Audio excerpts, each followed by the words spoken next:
Innovation is incredibly important in IT. There is a graveyard of companies that have failed to innovate. Andy, could you explain to us what you've done in terms of innovation over the last 10 years? Innovation is very, very important to us. So in the early 90s, the first ever SMS-based one-time code was actually sent by myself. So this is why now in the 2003, when we launched Secure Envoy, we launched it on the back of two fundamental products. One of them was the preload of a one-time code. So that brought the problem of SMS delays, and it fixed that issue, and it made it business-grade two-factor authentication. And we also then invented the first ever recipient-based authentication. So that's bringing the strength of tokenless two-factor authentication to the issue of delivering emails securely across the internet. Then later on, we then brought out Secure Password, which is the first ever tokenless two-factor authentication system that can be used to prove the user is who they say they are and allow them to go on and reset their own password. We then went on and introduced what we call Secure ICE, which again, tokenless two-factor authentication in an emergency.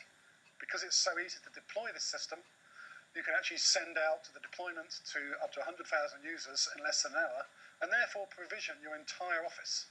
So if there is a problem and that office is unobtainable, you can send out a single SMS message which tells the end user why the office is unavailable, how they can connect in remotely, perhaps the URL link to connect into, and what their one-time code is. So again, the first ever emergency access-based authentication was invented by Secure Envoy. More recently, one of our latest innovations is the first ever integration of tokenless authentication into disk encryption. So these are companies such as Sophos that have a pre-boot based disk encryption product. We can now introduce passcode-based two-factor authentication to the unlocking process to bring two-factor authentication strength into the disk encryption space. Andy, that's a great history of innovation, and I'm sure that'll continue into the future. We've got some absolutely cracking products coming along. Again, I can't divulge information, but watch this space and we'll see even more interesting technologies that'll make the life of the end user even easier as they authenticate and take on some of the very latest standards that are coming along in portable computing. That's great news, Andy. We're going to be publishing a white paper that focuses on tokenless authentication.